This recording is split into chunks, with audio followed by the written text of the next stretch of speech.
ये क्यों लगता है, इसके क्या कारण हैं, कैसे इसको बचाएंगे, क्या केमिकल आप स्प्रे करके इसको इस समस्या से बच सकते हैं और आगे ये समस्या न आए उसके लिए आप क्या करेंगे, तो इसके बारे में ये पूरा वीडियो है, तो पूरा वीडियो देखिएगा। हे किसान भाइयों, नमस्कार। Let's go.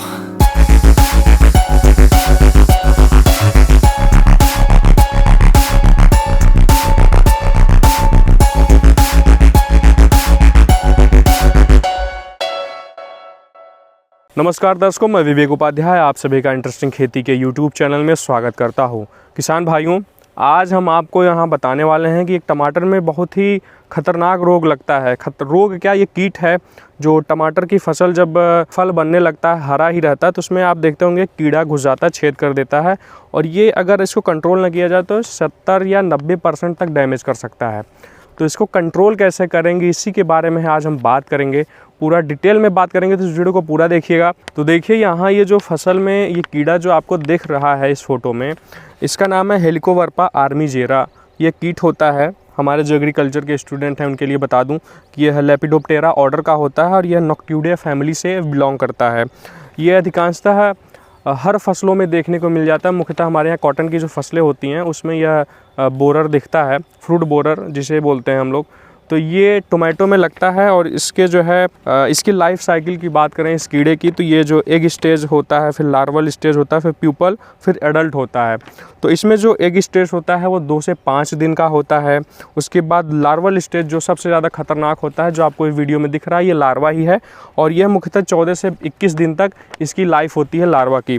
उसके बाद ये प्यूपा स्टेज में चला जाता है जो कि सॉइल में होता है, ये ज़मीन के अंदर चला जाता है और 60 से 15 दिन तक ये प्यूपल स्टेज में होता है। उसके बाद अडल्ट स्टेज में होता है, इसके पंख आ जाते हैं 1 से 2 हफ्ते तक यह एडल्ट स्टेज में होता है, इसके पंख होते हैं। उसके बाद इसकी मृत्यु हो जाती है, अंडे देता है, मृत्यु हो जाती है।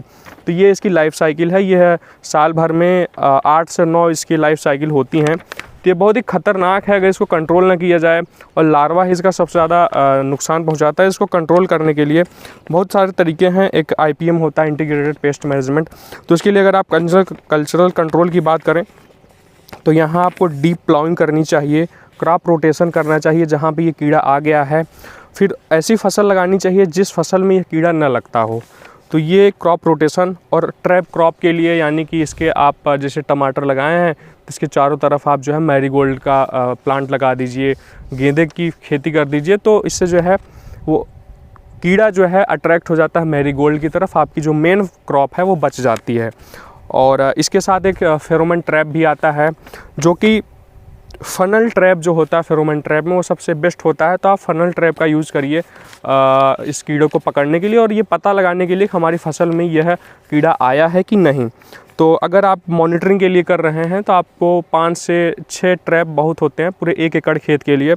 अगर आपको ट्रैपिंग करनी है, कीड़े ज़्यादा आ गए हैं, तो आपको 15 से 20 ऐसे ट्रैप लगाने पड़ेंगे। और इसका ल्योर जो है हमें 15 से 20 दिन में चेंज कर देना चाहिए, क्योंकि ये जो ल्योर होता है ये मेल फ्लाइज को अट्रैक्ट करता है। तो ल्योर जो है लगभग 20 दिन तक वो एक्टिव रहता है, उसके बाद वो ख़त्म हो जाता है।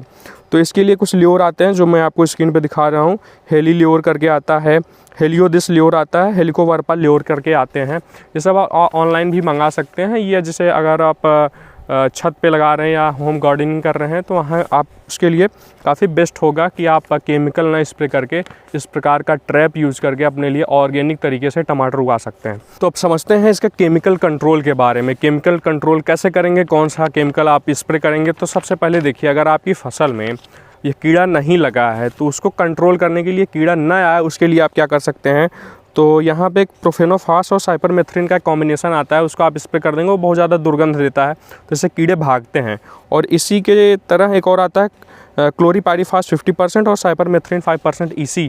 यह भी आप स्प्रे करके ये प्रिवेंटिव मेथड है कि कीड़ा नहीं लगा है तो आप इसको स्प्रे करके बचा सकते हैं। अगर लग जाता है तो भी कंट्रोल कर लेगा। लेकिन अगर सेवर कंडीशन में है, बहुत ज़्यादा इसमें आपने देख रहा है कि आपकी फसल में नुकसान ज़्यादा हो रहा है, कीड़े ऑलरेडी अटैक कर चुके हैं, तो उसके लिए आपको कुछ केमिकल मैं आपको बताता हूँ। जैसे इमामेक्टिन बेंजोएट है 5% SG, उसका यूज़ कर सकते हैं। बायर का फेम इंसेक्टिसाइड आता है, उसको यूज़ कर सकते हैं। कोराजन इंसेक्टिसाइड आता है, उसको यूज़ कर सकते हैं। सिंजेंटा का एम्प्लीगो इंसेक्टिसाइड आता है, उसको यूज़ कर सकते हैं। बायर का लार्विन इंसेक्टिसाइड आता है, वो भी यूज़ कर सकते हैं। कोर प्राइमा इंसेक्टिसाइड है, वो भी आप यूज़ कर सकते हैं। और एक BSF का इंट्रिपिड इंसेक्टिसाइड आता है, वो भी यूज़ कर सकते हैं। और स्पिनोसेड 45% SC आता है, एक टेक्निकल है, वो भी आप यूज़ कर सकते हैं। कि ये सारे केमिकल हैं जो भी आपको मार्केट में मिल जाए उसका आप यूज़ कर सकते हैं। और ये जो चीज़ें हैं ना, आप इसको हर 7 दिन में या 15 दिन में रिपीट करते हैं स्प्रे, तो आपको एक ही दवा बार बार स्प्रे नहीं करनी। जैसे आज आपने इमामेक्टिन बेंजोएट स्प्रे किया, तो अगर आप 15 दिन बाद या 7 दिन बाद दोबारा स्प्रे करेंगे तो आप इमामेक्टिन को मत यूज़ करके दूसरा कोई टेक्निकल यूज़ करिए, ताकि ये जो हमारा पेस्ट है उसमें रेसिस्टेंस ना आए, वो उस केमिकल के प्रति रेसिस्टेंट ना हो और आप पूरी तरीके से इस फसल को कंट्रोल कर सकते हैं। आपको ये चीज़ ध्यान रखना है कि आप जब स्प्रे कर रहे हैं खेत में केमिकल का, तो उस समय आपके फील्ड में नमी होनी बहुत ही आवश्यक है।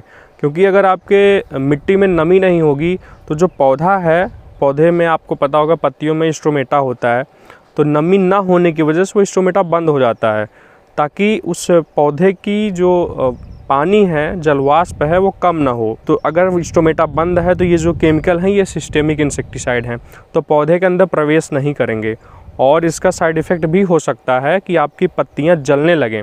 तो इसलिए यह ध्यान रखिएगा कि आपके फील्ड में नमी अवश्य हो। ये तरीका है इस बीमारी से बचने के लिए। तो मैं आशा करता हूँ कि आपको यह जानकारी समझ में आई होगी। और अगर आपके आसपास कोई इस तरीके की खेती कर रहा है टमाटर की और उसके इस प्रकार की समस्याएं आती हैं, तो आप ये वीडियो उनको भेज सकते हैं। बाकी अगर आप ये केमिकल नहीं यूज़ करना चाहते, घर के लिए यह यूज़ कर रहे हैं, तो आप तो एक तो ट्रैप लगा रहे हैं, दूसरा आप नीम ऑयल का यूज़ कर सकते हैं, जो कि 1500 ppm से 3000 ppm के बीच में आता है जो नीम ऑयल, उसका आप स्प्रे कर सकते हैं 3 से 5 ml पर लीटर की दर से। हर हफ्ते आप इसको स्प्रे करिए।